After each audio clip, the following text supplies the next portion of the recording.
Hello, my name is Ioannis Paliokas, and today I will present to you the work done by my team towards the gamification of an MCI screening test, the electroencephalography recordings during gameplay, and the results of a series of trials.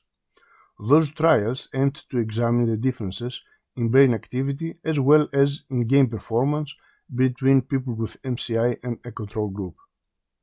First of all, the Visual Supermarket Test, or VST for short, is an application developed by my institute, CERT ITI, with the cooperation of the Greek Association of Alzheimer's Disease and Related Disorders.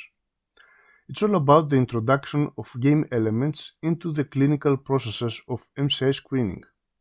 The final product is a gamified self-administered test, which will take less than 20 to 30 minutes to be completed. Someone may ask, why a supermarket? Well, the answer is environmental validity. In other words, the activity of going to a supermarket for the everyday needs is something well known to everybody, no matter the age, cultural identity, background, etc. Thus, all people know what to do in a closed market environment. This is quite important because usually in visual environments or in other kinds of games, users need to understand first what they have to do, they need to know the rules, the restrictions, etc. All these problems can be solved by using a visual supermarket construction and a list of products to be added in the shopping cart. Another important note is about randomization of the game missions. As in all kinds of games, there is a randomization process in the missions given to the players in order to make game challenges reusable. But this randomization process may insert bias in the screening process. Thus, we prescribe 3 test sessions, that is actually a game scenario repeated 3 times, and 2 more, one in a resting state and another one in interactive instructions. Before that, we ask from participants to take a short interactive introduction, as explained earlier, in order to learn how they can navigate in the visual supermarket environment. This testing session was included in our study. The rationale behind the VST is that as navigation and executive function are impaired in MCI patients, this will be reflected in their performance. Our 2 published studies using previous versions of the VST have verified that they have also indicated that performance in the game correlates with performance in established tests of navigation and executive function. For our experiment, we took into account the time users need to complete the missions and the total number of errors made in product selection and purchase process. Time seems to be the most effective metric so far. So we investigate what navigation issues and related delays are included in the overall time needed to solve the game mission. As explained earlier, the repetition of the main task by 3 times can eliminate game mission bias. But no more than 3 times, because otherwise, as we have seen in other experiments, there is a learning effect caused by the game experience itself. In other words, users may become too familiarized with the game interface and the way of its use. We hypothesized that compared to older adults with subjective memory complaints, MCA patients will have higher overall brain activation as depicted by the EEG rhythms. Moreover, we intend to investigate the relationship between the VST performance, EEG rhythm activity, and the general cognitive status as measured by the MoCA test results. 76 people participated in our experiment, with a mean age of 66 years old and 13 years of formal education. 18 people were males and the rest were females. The study participants were recruited by the Greek Association of Alzheimer's Disease and Related Disorders here in Thessaloniki, Greece. The diagnosis was based on Peterson criteria, and the assessment was made by clinical experts using a long list of assessment batteries.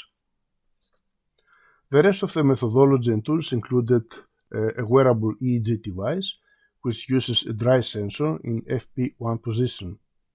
Alpha, beta, gamma, delta, and theta bands powers were recorded using a custom-made software which was synchronized with the game environment. As explained earlier, 5 scenarios were tested: resting state with eyes open, interactive instructions, and 3 trials. Users had to navigate into the virtual supermarket and purchase products based on a list of products given at the beginning of the game.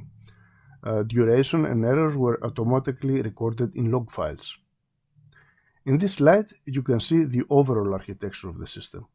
Starting from the top left corner, we can see that the portable EEG device operates at 512 Hz and transfers data to the PC through a wireless Bluetooth channel. The VST runs on the same machine.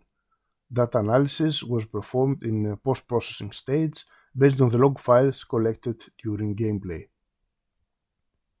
The results of the experiment indicated that people with MCI needed more time to complete a game challenge, both in interactive instructions mode and in trials. Both differences were found to be statistically significant. Regarding EEG results, the mean power of alpha, beta, delta, and theta was significantly higher in MCI compared to control group. This refers to the resting state with eyes open. During interactive instructions, we saw increased beta rhythm in MCI compared to subjective complainers, but the most important result is theta rhythm, which was found higher in MCI group during the 3 trials. The same results can be seen in this diagram.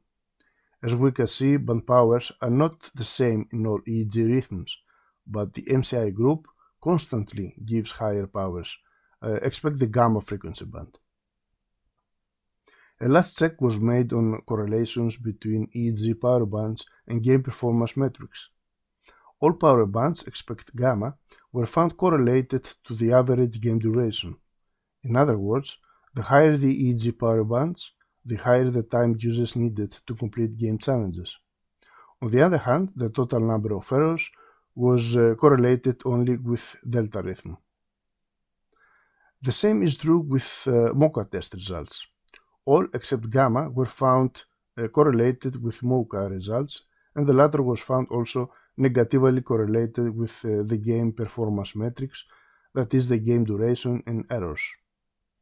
The main conclusion of our research is that differences in brain activity during the administration of the VST are present, as measured by a low-cost wearable EEG dry sensor. Moreover, the combination of in-game performance parameters with a cheap, non-intrusive and easy-to-use EEG device can lead to better and early detection of cognitive decline. We take into account that differentiating MCI from subjective memory complainers is more challenging than detecting MCI over healthy controls. Thank you very much for your time and interest.